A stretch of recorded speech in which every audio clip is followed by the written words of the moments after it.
जनाब, एक बार फिर से आपको खुशामदीद कहते हैं। पूरी दुनिया में आज यौम इस्तेसाल कश्मीर मनाया जा रहा है कि किस तरीके से 5 अगस्त 2019 को भारत ने यकतरफा फैसला लेते हुए अपनी जाबराना इकदाम को तौसीह दी और 2 आर्टिकल्स 370 और 35A जो कि बाकायदा भारतीय आइन का हिस्सा थे उसको खुद ही ख़त्म कर दिया और एक जाबराना किस्म का कब्जा कर लिया। मिशाल मलिक भी हमारे साथ मौजूद होंगी, उनसे भी ज़रा गुफ्तगू का सिलसिला आगे बढ़ाएंगे। लेकिन एक रिपोर्ट हमने तैयार की है कि अभी तक कितने मजालिम भारतीय हुकूमत रियासती दहशतगर्दी यानी रियासत ही दहशतगर्दी में मुलव्वस है, कश्मीरों पर किस तरह से जुल्म ढाए जा रहे हैं। पहले जरा रिपोर्ट देख लेते हैं, फिर गुफ्तगू का सिलसिला आगे बढ़ाएंगे। 5 अगस्त 2019 मकबूजा कश्मीर की तारीख में कश्मीरियों के इस्तेसाल का एक और स्याह बाब है।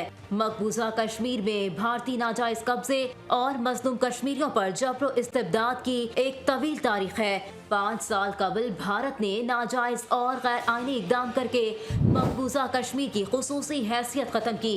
पाकिस्तानी हुकूमत ने भारतीय हुकूमत के इस इकदाम की शदीद मजम्मत की थी और बाज़ाब्ता तौर पर इंडियन हुकूमत से कहा था कि वो इस्लामाबाद से अपना हाई कमिश्नर वापस बुला लें। साथ ही ये इत्तला भी दी थी कि पाकिस्तान अपना नामजद हाई कमिश्नर अब इंडिया नहीं भेजेगा।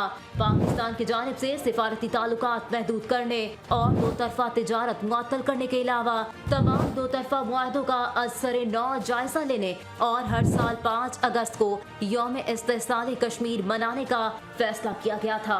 चीन, सऊदी अरब और तुर्किया ने भारतीय इकदाम की मजम्मत करते हुए कश्मीरी अवाम के साथ इजहार यकजहती भी किया।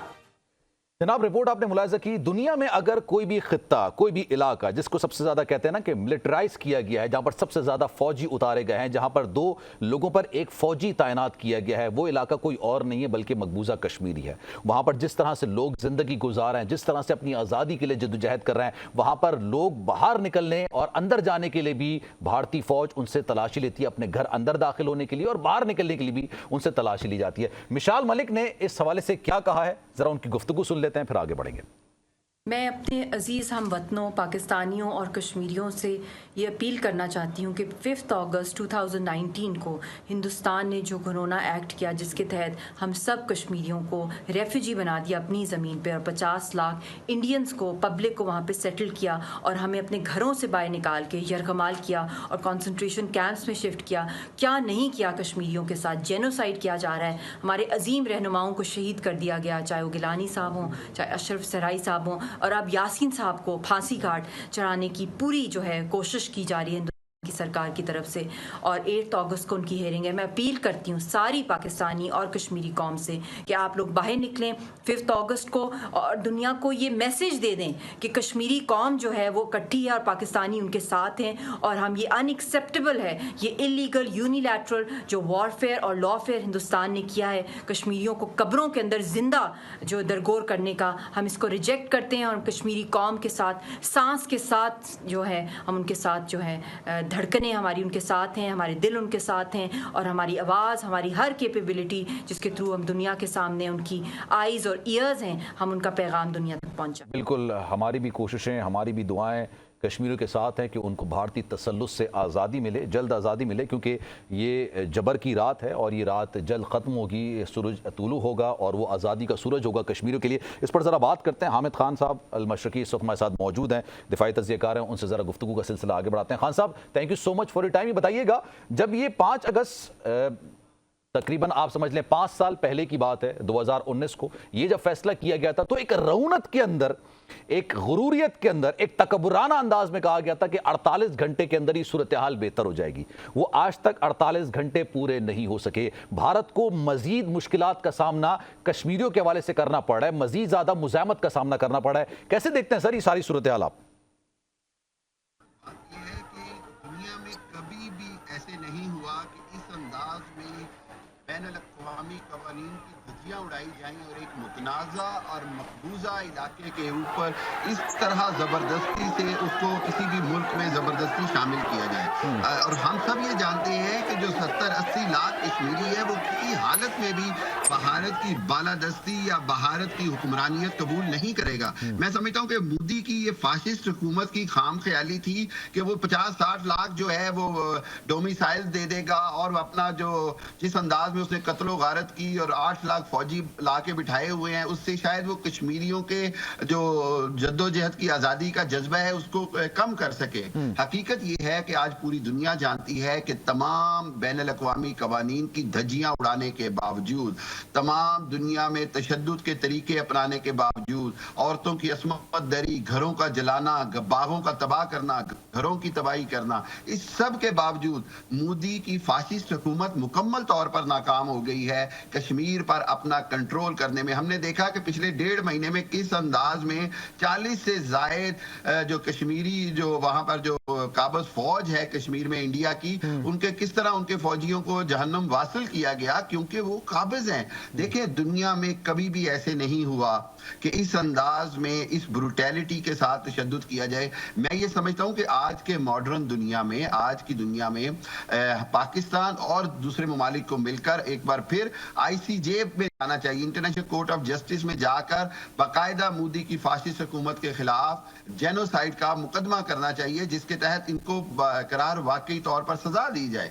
आज कश्मीरी वहीं खड़ा है जहां 70 साल पहले खड़ा था, और कश्मीरियों का जो गैर मुतजलजल ईमान है वो उनको आज़ादी की मंजिल जरूर पहुंचाएगा और आज़ादी की सुबह वहां जरूर तलू होगी। बिल्कुल, आप दुरुस्त कह रहे हैं। अच्छा हामिद खान साहब, मैं इस तरफ भी आपकी थोड़ी सी तवज्जो लेकर आना चाहूंगा कि वहां पर जो भारतीय हुकूमत ने जो फौजी तैनात किए हुए हैं वो भी इतना जबर, इतना जुल्म कर रहे हैं कि फिर जब वो उनकी तरफ से खुदकुशियां होनी शुरू हो गई हैं। आपने अक्सर ये वाकया सुने होंगे कि भारतीय फौज के एहलकार ने खुदकुशी कर ली, क्योंकि जिस हद तक उससे जबर और जुल्म करवाया जा रहा था, इंसानियत कहीं ना कहीं तो जागती है ना, जमीर कहीं ना कहीं तो जागता है इंसान का। देखिए, दुनिया में हाईएस्ट सुसाइड रेट जो है वो अब भारतीय फौज में है, ठीक है। दूसरी बात यह है कि दुनिया के अंदर हाईएस्ट ज़हनी अमराज किसी फौज के फौजियों को होते हैं तो वो भारतीय फौज है, और उसके अंदर तमाम फौजी जो मुसलसल इतना जुल्म सितम करके जब वो ड्यूटियों से दूसरे अपने इलाकों में 2-2, 3-3 साल बाद जाते हैं तो उनको रिहेबिलिटेशन की जरूरत पड़ती है। बिल्कुल, इस सब के पीछे सर मैं आऊंगा आपकी तरफ, मैं आपकी तरफ वापस आऊंगा। अली सरवर नकवी साहब ने भी मुझे ज्वाइन किया है, साबिक एम्बेसडर हैं, सफीर हैं, उनसे जरा गुफ्तगू का सिलसिला आगे बढ़ाते हैं। अली साहब, सर कैसे हैं, खैरियत से आप? अल्लाह का शुक्र है। सर ये बताइएगा, 5 साल हो गए ये जाबराना कब्जे को, एक तरफा कार्रवाई की गई, ये आर्टिकल 370 हटा दिया गया, आर्टिकल 35A हटा दिया गया, आबादकारी को चेंज करने की कोशिश की जा रही है, हिंदू पंडित हैं जो कश्मीरी पंडित हैं उनको आबाद करने की कोशिश की जा रही है, और रौनत का इजहार किया गया था, फिरौनियत का इजहार किया गया था कि हम 48 घंटे के अंदर सूरत हाल बेहतर कर लेंगे। कैसे देखते हैं सर सूरत हाल? ये तो मजीद बिगड़ गई है भारतीयों के लिए। जी जी, बहुत बिगड़ गई है, और वहाँ पे एक एहतजाज का जो सिलसिला है वो बिल्कुल अब एक मामूल बनकर रह गया है, और वो हर वक्त वहाँ के लोग जो हैं बहुत मुश्तिल होते हैं और एजिटेटेड होते हैं, और वो भारत की तो अब एंटिटी या उसकी इंटीग्रेशन तो वो मानते ही नहीं है, क्योंकि उनके यशवंत सिन्हा एक जो पहले इंडियन यूनियन के वजीर भी रहे, उनकी रिपोर्ट ये थी कि अब कश्मीर की आवाम हमारे साथ नहीं है और ना होगी, वो बिल्कुल हमसे बदजन हो चुकी है। तो वहाँ की ये सूरत है। अब जहाँ तक ये 370 और 35A का सवाल है, ये हमें देखिए ना, बराह रास्त हमें कोई उस पर रिएक्शन देने की जरूरत नहीं है, क्योंकि कश्मीर का इलाका जो है मुतनाज़ा इलाका है और वो डिस्प्यूटेड टेरिटरी, UN उसको मानता है, तो भारत चाहे उसके अपने कॉन्स्टिट्यूशन में जो दिल चाहे कर ले, उससे क्या फर्क पड़ता है। यानी कश्मीर का स्टेटस इंटरनेशनल व्यू में, इंटरनेशनल परसेप्शन में बिल्कुल नहीं बदला है, वो डिस्प्यूटेड है, और ये डिस्प्यूटेड रहेगा जब तक इसका हल नहीं निकलेगा। बट नकवी साहब, जो वादा उन्होंने कश्मीरियों से किया था कि आप दिफा के मामलात में आज़ाद नहीं होंगे, आप खारजा के मामलात में आज़ाद नहीं होंगे, मवासलात के मामले में आप आज़ाद नहीं होंगे, इसके अलावा आप अपना परचम बनाइए, आप बाकायदा अपनी असेंबली बनाइए, आप अपना वजीर आज़म तक बना लीजिए, आप दीगर मामलात जो हैं अपने कवानीन बना लीजिए। वो एक वादा किया गया था, वो तो वादा खिलाफी हुई ना सर? बिल्कुल, वादा खिलाफी सबसे बड़ी तो ये है कि कश्मीर में जो प्लेबिसाइट रायशुमारी होनी थी, वो नहीं उन्होंने मानी, वो खिलाफ वर्जी है ना जी। अक़वाम मुत्तहिदा के करारदाद की खिलाफ वर्जी है। Exactly. तो वो तो हर तरह की खिलाफ वर्जियां कर रहे हैं। ये भी खिलाफ वर्जी की है उन्होंने कि भारत को कश्मीरियों के लिए जो उनके साथ जो वादा किया था वो पूरा नहीं किया, और बल्कि और मुकर गए। तो ये तो भारत की सरेआम खिलाफ वर्जी हर किस्म की हो रही है, और कश्मीरी अवाम उनसे और दूर से दूर होते चले जा रहे हैं। बिल्कुल। अच्छा खान साहब ये भी बताइएगा, मैं हामिद खान साहब आपसे सवाल करना चाहूंगा, ये 35A को जब इन्होंने हटाया गया, इनका मकसद ये था कि किसी तरीके से जो ये कश्मीरी पंडित हैं जिनको यहाँ पर बसाया जाए, किसी तरीके से आबादी के तनासब को चेंज किया जाए, मुसलमानों और हिंदू पंडित की जो है तनासब को चेंज, वही जो इजराइल फलस्तीन के अंदर करने की कोशिश कर रहा है, इसमें क्या भारत को कामयाबी मिली? मुझे तो लगता है सर अभी तक तो इनको इस मामले में कोई कामयाबी नहीं मिली, बल्कि सेटबैक हुआ इस पर इनको।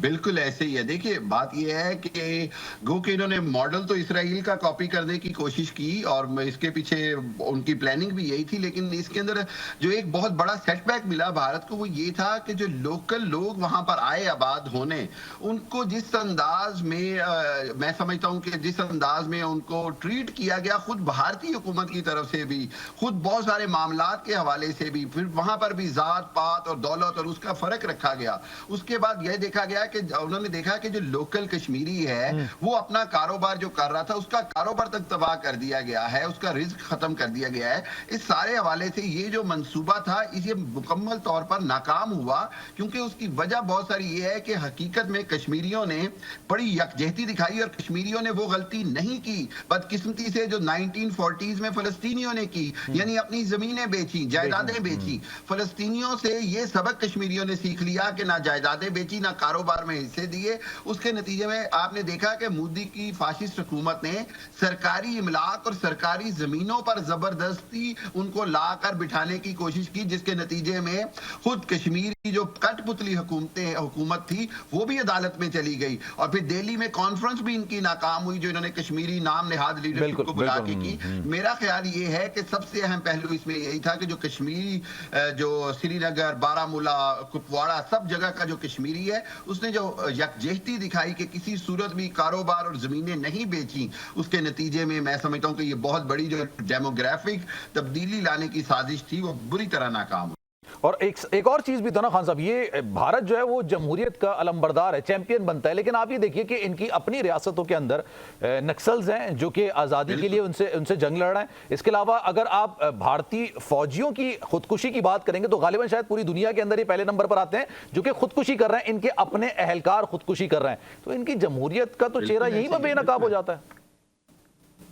देखिए मैं ये समझता हूं कि जिस अंदाज में मोदी की हुकूमत चलाई जा रही है फाशिस्ट हिंदुत्व आइडियोलॉजी के ऊपर, दुनिया की मिसाल ले लें जहां पर भी सुपर नेशन के, मैंने एक प्रोग्राम में सुबह भी कहा कि सुपर नेशन के कॉन्सेप्ट से हिंदुत्व आइडियोलॉजी को जिस तरह मोदी ने 2014 से परवान चढ़ाया है, इसका मंतकी अंजाम जो है वो भारत के टूटने और वो जो आज़ादी की तहरीकें चल रही हैं, चाहे वो आसाम हो, मिजोरम हो, उधर खालिस्तान हो, कश्मीर हो या और तहरीक हैं, उन सब में मजबूरी होगी भारत की बिल आखिर टूटना, क्योंकि जब भी एक्सट्रीमिस्ट और हिंदुत्व आइडियोलॉजी या कोई भी सुपर रेस और सुपर नेशन के कॉन्सेप्ट पे कौम पर जुल्म और तशद्दुद किया जाता है तो पिसा हुआ तबका जो है वो बिल आखिर आजादी लेकर ही दम लेता है। और भारत में ये जुल्म सितम 70 साल से जारी है अकलियतों के खिलाफ और उनकी अपनी जो छोटी निचली जात हैं उनके खिलाफ। और भारत जो है वो मोदी की हुकूमत में एक कॉर्पोरेट गवर्नमेंट की शक्ल इख्तियार कर गया है जिसमें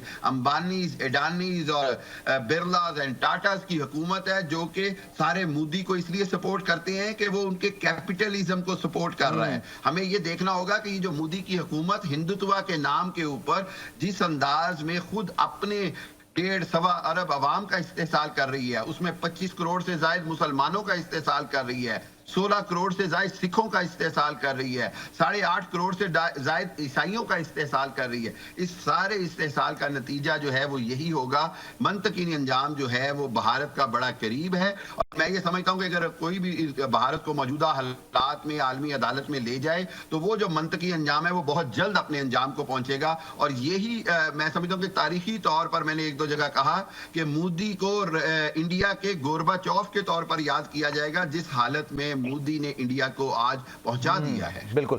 अच्छा, नकवी साहब हैं हमारे साथ? अच्छा, नकवी साहब से दोबारा रब्ता करते हैं। ये मुझे खान साहब ये बताइएगा, जब ये हुकूमत थी, ये जब सारा फैसला किया गया 2019 के अंदर और ये कहा गया कि जनाब इस पर एहतजाज किया जाएगा, उसमें बानी पीटीआई की हुकूमत चल रही थी, अब वो उनकी हुकूमत चली गई, उसके बाद पीडीएम की हुकूमत आई, फिर एक इंटरिम हुकूमत आई और उसके बाद अभी एक हुकूमत बनी हुई है पाकिस्तान के अंदर।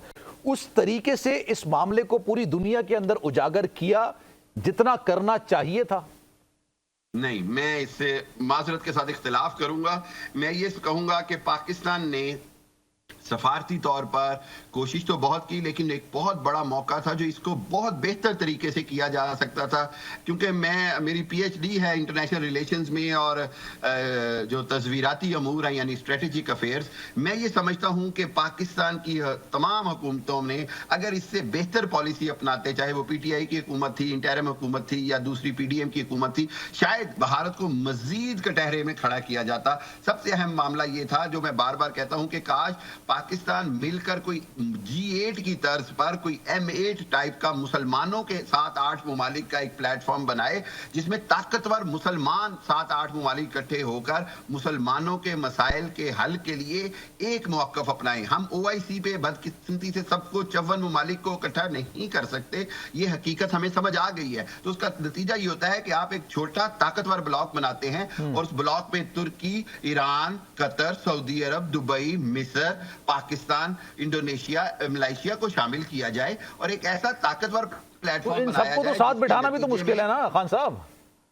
नहीं, मैं ये समझता हूं कि 7-8 ममालिक आज जहां खड़े हैं, मैं समझता हूं जिस अंदाज में दुनिया की ताकतें मुसलमानों को एक्सप्लॉइट कर रही हैं, ये सब ममालिक समझ चुके हैं कि इनको अपना वजूद बरकरार रखने के लिए इकट्ठ करना पड़ेगा, किसी को आगे आना पड़ेगा और बेहतरीन सफारतकारी की जरूरत है। हमारे सुफरा की बड़ी जिम्मेदारी है कि कश्मीर पॉलिसी के ऊपर ज्यादा से ज्यादा अपने अपने ममालिक जो हुकूमतें हैं उनको एंगेज करें। आमिर खान साहब, thank you so much for your time, बहुत शुक्रिया आपका। आप अली सरवर नकवी साहब हमारे साथ मौजूद थे, आप दोनों का बहुत शुक्रिया। एक ब्रेक लेते हैं जनाब, ब्रेक के बाद वापस आएंगे तो हुमा बकाई साहब भी हमारे साथ मौजूद होंगी, उनसे भी जरा गुफ्तगू करेंगे, आगे बढ़ाएंगे। एक रिपोर्ट देख लेते हैं, फिर ब्रेक के बाद वापस आएंगे, गुफ्तगू का सिलसिला जारी रहेगा। मकबूजा कश्मीर को खुसूसी जुदागाना हैसियत देने वाले इंडियन आइन के शेख 370 के खात्मे को 5 साल मुकम्मल। इंडिया में बरसे इक़्तिदार मोदी हुकूमत के फैसले से कबल ही सदर मुमलिकत इस बिल पर दस्तखत कर चुके थे। इस तब्दीली के नतीजे में जम्मू कश्मीर को एक रियासत का दर्जा हासिल नहीं रहा था। रियासत जम्मू कश्मीर की जगह मरकज़ के ज़ेर इंतज़ाम 2 इलाके बन गए, जिनमें से एक का नाम जम्मू कश्मीर और दूसरे का लद्दाख है, और इन दोनों इलाकों का इंतज़ाम और इंसराम लेफ्टिनेंट गवर्नर के हवाले किया गया। फैसले के बाद इंडिया के तमाम मरकजी कवानीन इलाके में खुद ब खुद नाफिज हुए। जम्मू कश्मीर की रियासती असम्बली की मुद्दत भी 6 की जगह 5 बरस हुई। कश्मीर में खवातीन के हवाले से रवायती कवानीन भी ख़त्म हुए।